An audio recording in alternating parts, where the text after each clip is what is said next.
Bonjour Pisces and welcome back to my channel. Claude here. Thank you for joining me for your yearly tarot reading for 2023.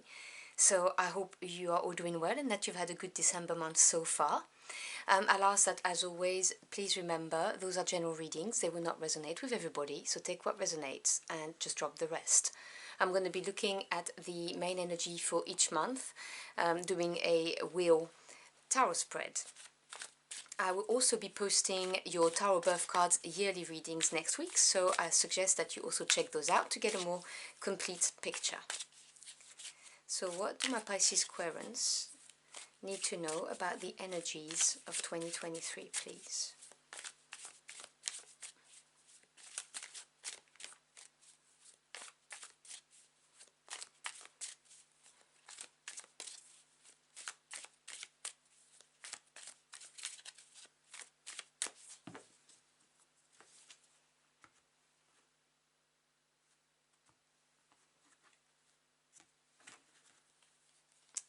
Okay, so in January you have the Three of Coins.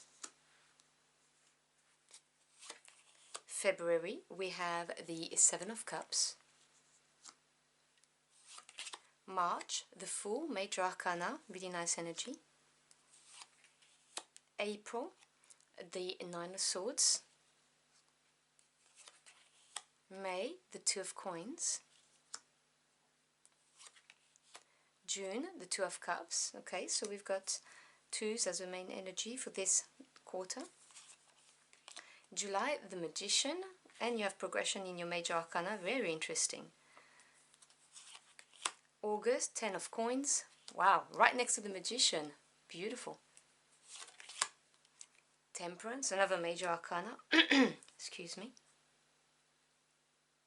That's September. October, we have the Nine of Cups, another beautiful energy.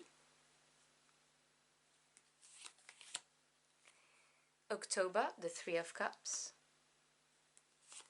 And November, the Lovers, Major Arcana 2. Okay, so you've got quite a bit of, quite a lot of Major Arcana, actually, about a quarter. And the bottom of the deck is the, oh, I'm so sorry, is the energy underlying for the whole year. We have the Page of Swords. So let me put him right there and put my deck aside.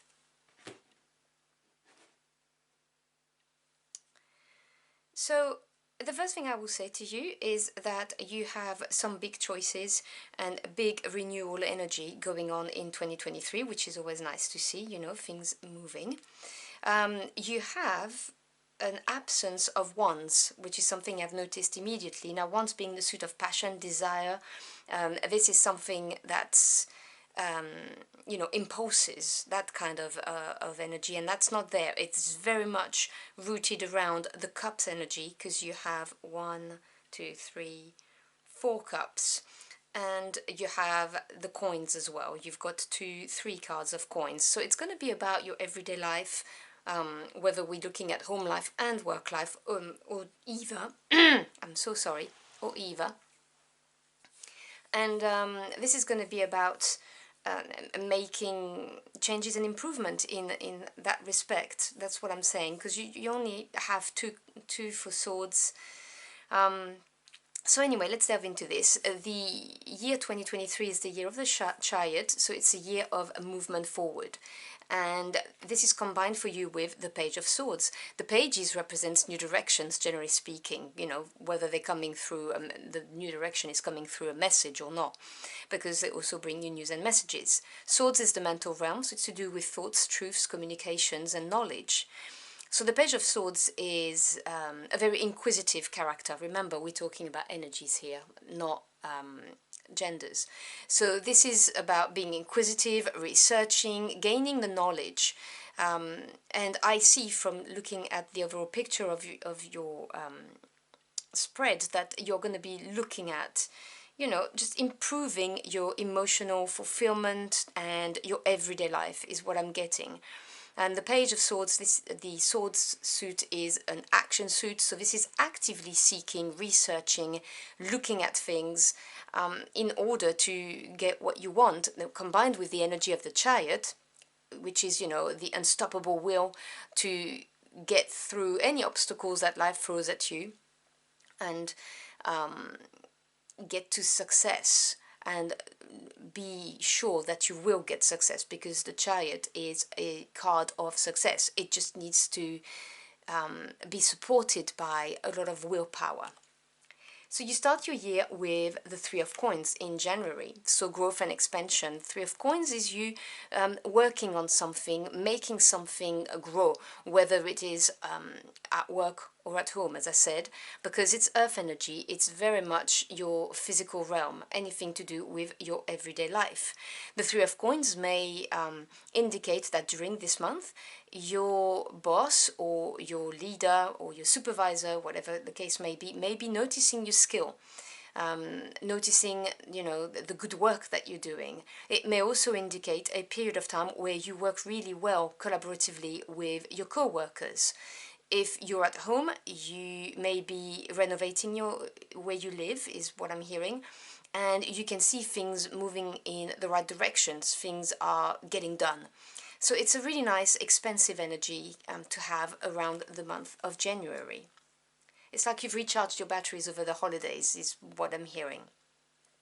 We then transition to February, where you have the Seven of Cups. So this period of growth leads to choices and options. The Seven of Cups talks about having a few doors opening or a few options, and having to look at it from a point of, you know, what is going to fulfill me emotionally, what's going to bring me the most joy and happiness. And it's not necessarily, if we're talking career, the highest paid jobs, for instance. It may well be as well, if we're looking at homes. Sorry, I'm very uncomfortable, my watch is caught. It may well be, if you're looking at changing home, the bigger house is not necessarily the better choice for you. It's really to look at where do you feel happy, what makes you happy. So this is what this is. Now, it may come with a little bit of overwhelm, because sometimes when we have a lot of options presenting themselves, we get overwhelmed by so many doors. What if I choose the wrong one, is what I'm hearing. So it may be coming with this, but do not fear. You know, if you need to ask for support from your spirit team, by all means do. This is a very positive card, in the sense that you have all of those doors that are opening, and it's always nice to have a choice. It's always better to have a choice than just have one door open, right? So this is a really nice card. And then we move on to the March. And so in March, it looks like you've made up your mind. The Fool is the brand new beginning. Now, this is a significant brand new beginning, because it's a major arcana. So it's going to have a longer term effect on your life path. So from this period of looking at all your options, you then decide to take a leap of faith. The Fool takes a leap of faith. And you embrace this. There is a kind of careless energy about this card as well, which is nice, you know, because it's March, and end of March you get the spring, the new energy of renewal. Nature is starting to wake up, and the Fool is also this childlike energy of wonder. You know, children always look at things very positively because they've not been hurt yet. They don't have much baggage, which is why the Fool is always represented with just having a small satchel, and in this card he doesn't even have one. So it's looking at life, generally speaking, with a light heart, and appreciating new things and having faith that things are going to turn out the way you want them to. And then we move on to April. Now, April, I see a lot of mental energy, very heavy energy. It's the Nine of Swords. As I've explained with the Page of Swords, this is all to do with your thoughts. And the Nine of Swords often appears when we are contemplating possible outcomes and having a tendency to look at it from a negative point of view. What if this happens? What if that happens? And it's very easy to do. I know I do that a lot, and I have to watch myself, because the Nine of Swords is a card of courage. Just look at those thoughts and understand that these are just possibilities amongst a million of other possibilities, and consciously choose to think positively, to look at positive outcomes. Yes, this may happen, but you know what? This and this can also happen, and there would be very, very positive outcomes. So it really is trying to let go of projecting yourself in the future, because all it does is creating anxiety, worries and fears. And when we start going down this rabbit hole, it's very difficult to come out of it. So this is a word of caution for April, of not letting your thoughts run your life on a daily basis. When we start something new, like with the Fool, like you will in March, it's always daunting. You know, oh my God, what have I done, is what's coming to mind. You know, what did I do? I didn't think that through, and so on. So there's always this stage, I find anyway, when I take a leap of faith. A week later, 2 weeks later, I'm like, oh, what did I do? I didn't think about this, and this. And then I start thinking about, oh, this is going to happen, that could happen, and it's not productive. Remember, what you focus your attention on is what will grow. So make sure that these thoughts are positive. Because this is a card that says it's not happened, it's in your head. So in April, you then come out in May with a more pragmatic approach with the Two of Coins. The twos represents choices, crossroads, decision making, and they also represent obviously duality. This is very much a card that talks about looking at things from a very grounded point of view, because it's the coin energy, and weighing up your options. You may be weighing up your resources as well, and looking at what works, what doesn't, in order to get out of this Nine of Swords energy. It's a much better approach, because this is empowering. This is you looking at what you can do in order to make things move in the right direction for you. So I don't see this energy last long at all. And then in June, I believe, yep, it's June, we have the Two of Cups. So two twos. So again, you will feel this duality, this polarity in June. But with the Cups energy, which is your element, water, this is to do with your emotions, your feelings, your intuition and your creativity. So this card may talk about the arrival of a very significant person with whom you're gonna have a significant partnership. I use the word partnership with intent, because yes, it could be a soulmate, a romantic partner, but it doesn't have to be. It could be somebody who you just really click with. So it could be a deep friendship. It could be a business partner. Any kind of partnership you can think of is going to be very significant in June. It could also be, for some of you, a reconciliation within your higher self and your conscious self, because this card does also have this meaning. So you may be coming at peace with yourself in June after this period of doubt, worries, and having weighed up your options. And I'm hearing a reconciliation within yourself. And because of this, or because of this person entering your life, in July, you are in full manifestation mode. So I love the Magician energy, firstly because it's a big, potent energy, because it's a major arcana, also because it's a confirmation from your spirit team that you have everything you need in order to manifest whatever it is you're trying to manifest, your ideal life, your ideal relationship, your ideal working environment, whatever the case may be. The Magician masters all of the elements in order to manifest something. Now, I always say it's not just finances, it's not just resources in the physical sense. Yes, it may well be that, but it's also how do you manage your time, managing your time efficiently, delegating, and also how do you get the support you need. Your friends, your family, they are your emotional network, your support, and they can help you. If you're busy and you have children, they may help, by looking after the kids, which frees up your time, and then that means you can concentrate on manifesting what you want to manifest in your life. So it's very important to look at resources, not solely in a physical term, but also your time and the people who are around you. But this is definitely a card that says you can do this. Now, there is a very important element of manifestation with the Magician, is that you need to take action. Visualizing and all of that good stuff is obviously step one, but you also need to take concrete action. The Magician uses their tools, so make sure that you take action as well towards any manifestation.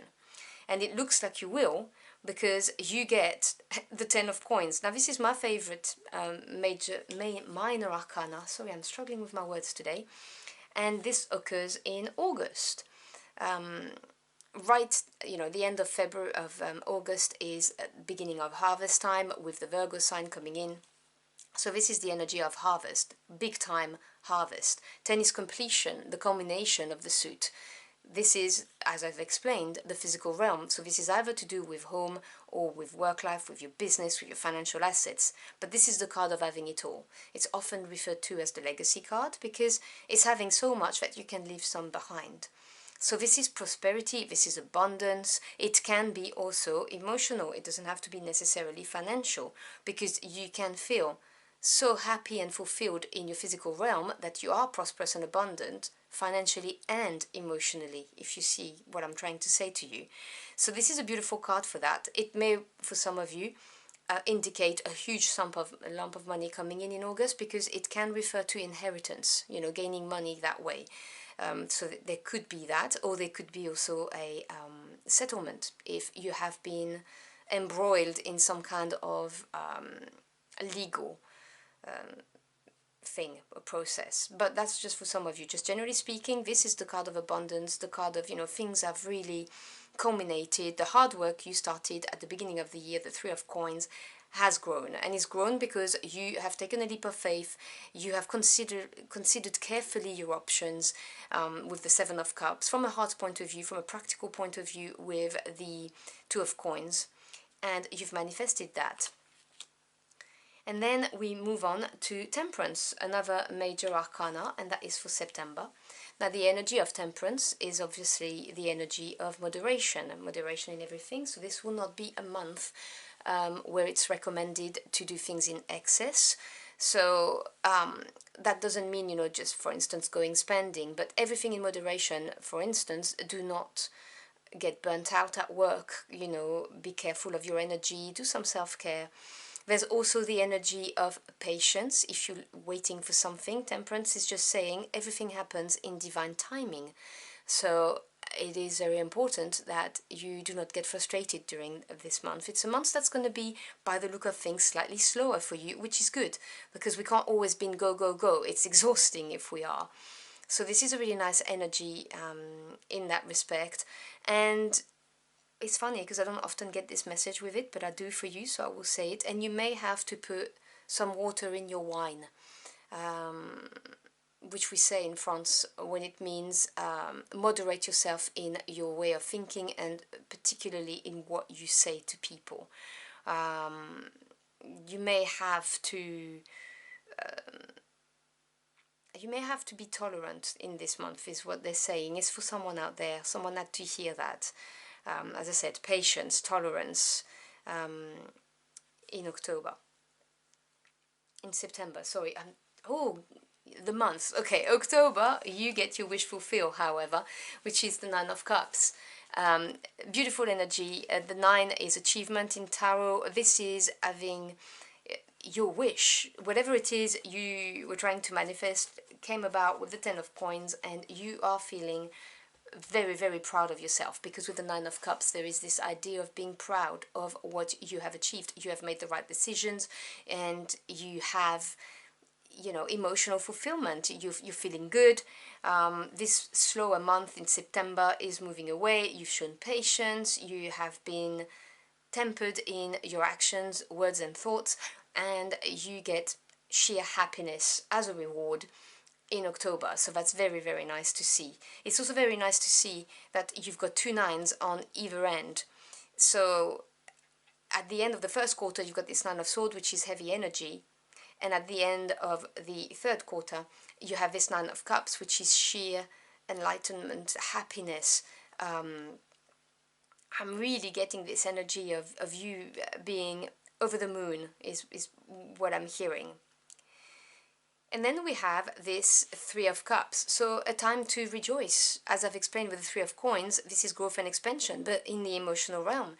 So this is really a time where you may have a lot of invitations, because this is November time. So, you know, we start to have parties at work and things like that. So that might be for some of you. Maybe a good time to network. Maybe a good time to just celebrate whatever it is that you got in October, and enjoy good times with friends, family, whoever means a lot to you. But this is you really having a really, really, really good time. And then we move on to December, where you're going to end the year with having to make a big decision. Now, the Lovers is the card of decision, but because it's a major arcana, we are talking about a major decision that will have a longer impact on your life, so on 2024. This is also a card that talks about making a decision that's based on your heart space, because clearly the lover has to choose between, you know, one of the two. There is also an element of being divinely guided. You've got the cherub here, the angel above, showing the lover which one to choose. So if you feel overwhelmed in December because you're having to make a decision, this is something I would advise that you turn to your spirit team, whoever you pray to, any deity, angels, God, source, the universe, you know, but that you ask for guidance to make this decision, which is very important that it's based on your heart space. I keep on hearing it in my head. I'm just going to clarify this choice decision quickly, and then I will close out your reading. So can we clarify the Lovers, please? This card. Yes, this is a decision that's going to really, really rock your world. So December is going to be a month with a big surprise. The Tower is not a negative card, it's a neutral card. It just says that something abrupt that you didn't see coming is going to happen. And as I said, it doesn't have to be negative, it's neither. It's that decision is going to kind of surprise you. And the Tower may bring you an answer, like a revelation. The Tower also has this meaning of having an enlightenment, like a sudden enlightenment, and then the path is clear because you know. And I was getting the vibe of the cherub here, the divine guidance, and I do believe that when this decision comes, that you have to make it in December, you're going to get a download, your spirit team is going to organize something that's going to be a very clear sign, you can't miss it, and you will know which way to go. Now remember, obviously, energy is fluid. This is projecting in 12 months' time. Every action you take, every thought you have will obviously either confirm the energies or change course, which is why Tarot is so powerful, because we have the power to affect our future. It puts us in control of it. So I will leave you with these words. I hope you've enjoyed your journey for the cards with me. If you did, do let me know in the comment box below. I'd love to hear from you. As always, I thank you for your time. It's your most precious commodity. I'm very grateful you chose to spend it with me. I wish you a truly wonderful year, and I will see you again very soon. Until next time, au revoir.